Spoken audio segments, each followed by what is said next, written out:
지난 1일 미국 트럼프 대통령은 백악관에서 미국은 이제 파리 기후 협약에서 탈퇴하겠다고 공식 선언했습니다. 파리 기후 협약은 2015년 195개국이 서명하고 발효된 국제협약입니다. 내용은 온실가스를 줄이고 또 산업화 이전 수준으로의 온도 상승을 좀 막는데 전 세계 모든 국가들이 함께 협력해 나가자는 것입니다.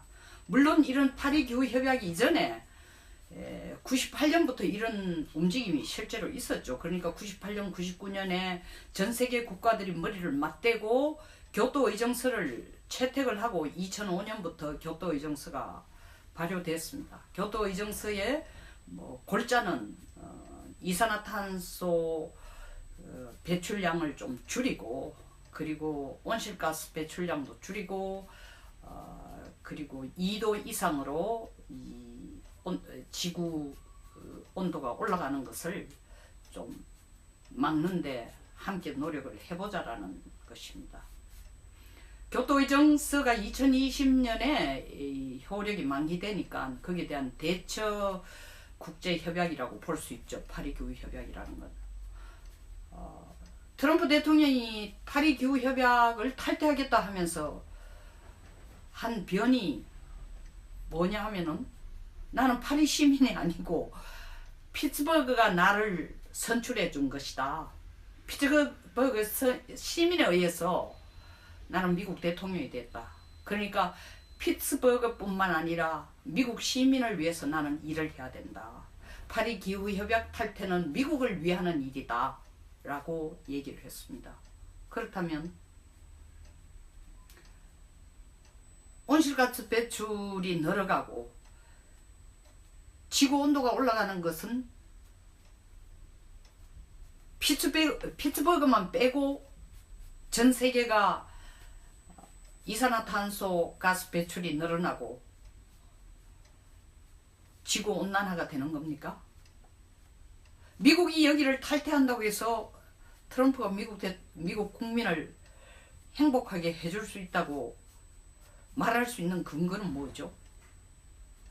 물론 트럼프가 바보는 아니고 정말 미국 국민에 의해서 선택받은 대통령인 만큼 자기 나름대로의 생각은 있을 겁니다. 근데 우리가 객관적으로 추정해 볼 수 있는 이유는 몇 가지 들 수 있습니다. 먼저 사실 세계 녹색 기후 기금이라는 게 한 103억 달러 정도 지원하도록 돼 있는데 그 중에 30%가 미국의 할당입니다. 그 30억 불을 아끼기 위해서 트럼프는 탈퇴한 것일까요? 아니면 두 번째로, 아니 신재생에너지 이런 거 사실 허구맹랑하다, 잘 알 수도 없는 건데, 미국은 이제 대통령 선거 때도 본인이 여러 차례 얘기했지만 화력발전이라든가 석탄 채굴 이런 걸 통해서 미국 국민에게 16만 개의 잡을 만들어 줄 수 있다. 그러니까 이거 탈퇴해서 우리 국민에게 16만 개의 잡을 만들어 주는 것만 해도 나는 미국 국민을 행복하게 하는 것이다. 그럴싸합니다. 그리고 또 다른 이유로 볼 수 있는 것은 사실은 상당히 정치적이고 좀 어떻게 보면 음모적인 해석일 수도 있지만, 그러나 너무 터무니없다고만 할 수 없는 것은 최근 전 FBI 국장이었던 코미 씨를 파면시키고 난 뒤에 미국 전체가 들썩들썩합니다. 트럼프 대통령 한 행위가 사법적으로 부당하다, obstruction of justice, 이 행위인 만큼 탄핵이 될 가능성이 충분하다 해서 미국 국내에서 트럼프 탄핵에 대한 여론이 지금 들끓고 있습니다. 그럼에도 불구하고 공화당 내부에 여론은 사실은 뭐 기후협약 맺을 때부터 이거는 미국에게 좀 불공정했다, 부당했다. 그러니까 이번에 트럼프 대통령이 결정한 것이야말로 대통령 선거 기간 동안에 캠페인 할 동안에 본인이 약속한 것을 지킨 동시에 미국 국민들한테 일자리도 주고 에너지 가격도 통제되고 잘한 거다.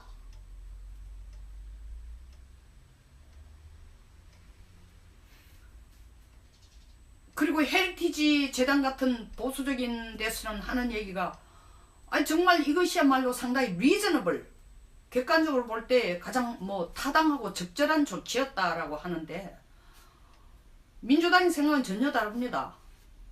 오바마 전 대통령은 하는 얘기가 야 우리가 세계의 극소수국에 해당하는 과거로 회귀하는 미래를 보지 못하는 행위를 하는 그런 국가로 됐다.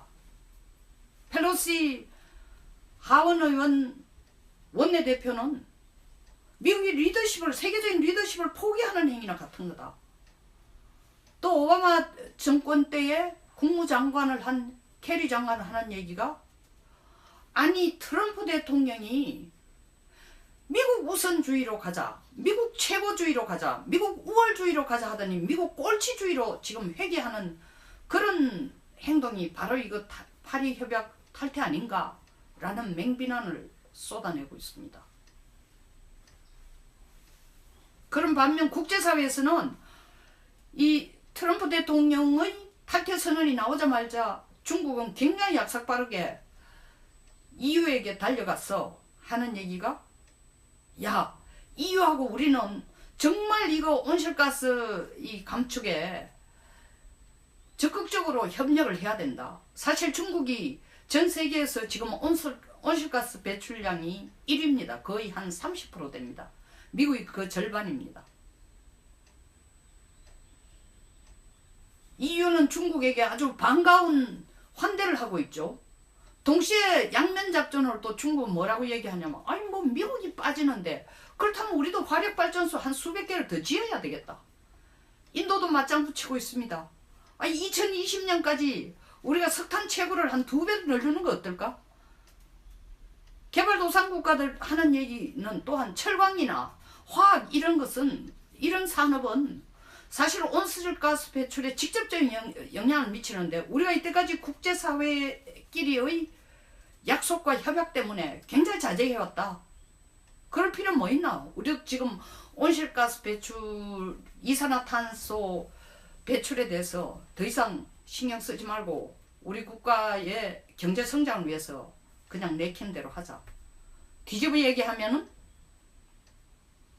트럼프 대통령의 기후협약 탈퇴는 개발도상국가나 다른 국가에게 이 협약 자체가 무산화되도록 어떤 도미노 현상을 일으킬 수 있는 명분을 줄 수도 있습니다.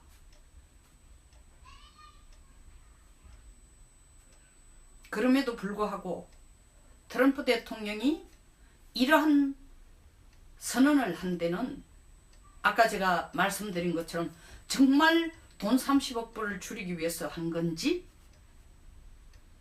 본인이 선거할 때 약속한 것처럼 미국 국민에게 많은 일자리를 만들어주기 위해서, 실제로 이렇다고 해서 일자리가 더 된다라는 보장도 없지만 하여튼 논리적으로 그런 것을 깔고 있습니다. 펴내고 있습니다. 말은 이렇게 하면서도 실제로 미국 주정부에서 추진하는 4천여 개의 신에너지 관련 사업은 그대로 중단 없이 추진되고 있다는 거 아닙니까? 그렇다면 트럼프는 사실 온실가스 배출 문제를 정면으로 도전하는 것이 아니라 파리 기후협약 탈퇴라는 이 도구를 위해 쓰면서 도구를 자기 자신이 지금 국내 정치 상황에서 코너에 몰린 상황을 빠져나가기 위한 하나의 탈출구로서 혹은 스케이프고팅, 국민들 관심을 그쪽으로 끌면서 자기 죄를 유야무야하는 죄라는 것은 코미 FBI 국장이 러시아와의 관계를 조사하는데 대통령이 그만두라 하는데도 계속하겠다라는 반대한 것에 대해서 파면시킨 겁니다. 거기에 대한 자기의 정당성을 주장하기 위한 국민에게 그 문제에 대한 더 이상 신경을 쓰지 않도록 하기 위해서 파리 기후협약을 탈퇴하는 행동을 취하고 있는 것일까요? 한국은 기후협약 탈퇴 선언을 고려하지 않고 있습니다. 어쨌든 향후 몇 개월 내에 미 국내의 움직임, 트럼프에 대한 탄핵 여론을 지켜보면 왜 트럼프가 파리 기후협약 탈퇴를 선언한지가 좀 더 명확해질 것 같습니다. 여기서 마치겠습니다. 다음 시간에 뵙겠습니다.